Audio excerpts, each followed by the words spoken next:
In addition, yesterday we achieved a total reset with China after productive talks in Geneva. Both sides now agreed to reduce the tariffs imposed after April 2nd to 10% for 90 days as negotiators continue on the larger structural issues. And I want to tell you that a couple of things. First of all, that doesn't include the tariffs that are already on, that are our tariffs, and it doesn't include tariffs on cars, steel, aluminum, things such as that, or tariffs that may be imposed on pharmaceuticals, because we want to bring the pharmaceutical businesses back to the United States, and they're already starting to come back now based on tariffs because they don't want to pay 25, 50, or 100% tariffs, so they're moving them back to the United States.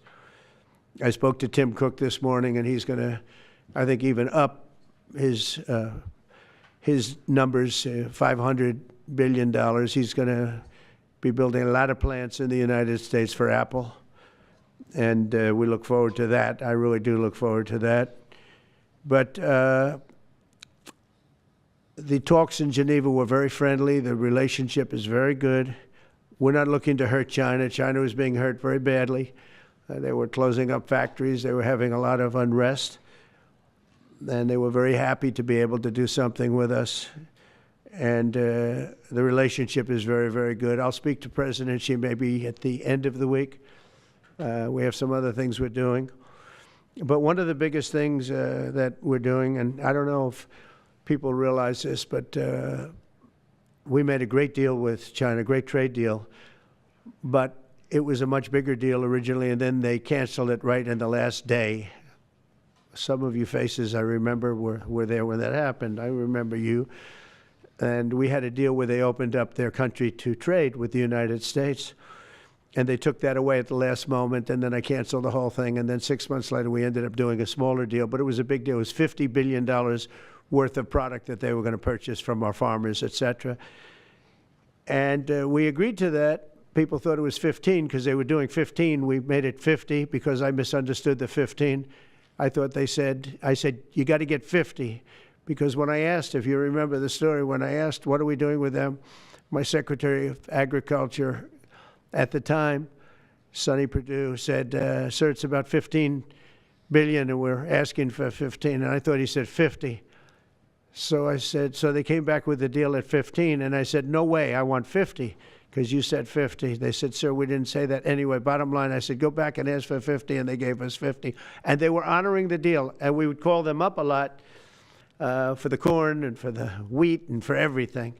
They were honoring the deal. And then when Biden got in, they no longer honored the deal. There was nobody to call. I would call on an average of once every 2 weeks to say, come on, you have to speed it up a little bit.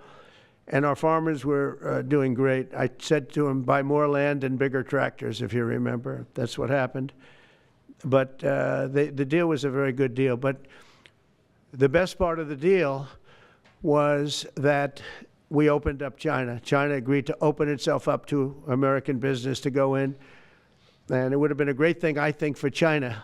They would be able to see things that they haven't seen. They would be able to buy products that they have never been able to buy. Would have been great for American business. I think it would have brought unity between China, better unity between China and the United States. And the bottom line is that they canceled it the last day. We were all set to sign it, and then I went a little bit angry. I got a little angry. I said, they canceled the deal. The deal was done. It was all ready to be signed, and people went over. They came back to me, sir, they don't want to sign the opening up China. Well, the biggest thing that we're discussing is the opening up China, and they've agreed to do that. But it's going to take a while to paper it. You know, that's not the easiest thing to paper. But that's the single, I think, to me, some people would disagree. Some people would say we're getting a lot of money with tariffs or whatever. But, you know, especially when you add what we already have. Because remember, we're already getting the 50% on steel and different things. That's not included in these numbers. So you can add that. But the biggest thing to me is the opening up. I think it would be fantastic for our businesses if we could go in and compete with China. It would be a lot of jobs for China. It would be, I think, at a time when they can frankly use the jobs.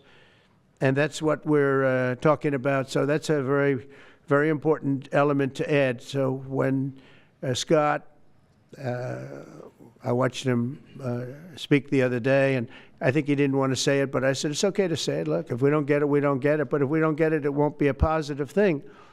But if we do get it, I think it's maybe the most important thing to happen. Because if you think about it, we opened up our country to China. They have very few restrictions. And they didn't open their country to us. Never made sense to me. It's not fair. And they've agreed to open China, fully open China. And I think it's going to be fantastic for China. I think it's going to be fantastic for us. And I think it's going to be great for unification and peace. China will also suspend and remove all of its non-monetary barriers. They've agreed to do that. Well, they're very numerous. But again, to me, the biggest thing that came out of that meeting is they've agreed. Now we have to get it papered, but they've agreed to open up China. It's going to be great for everybody.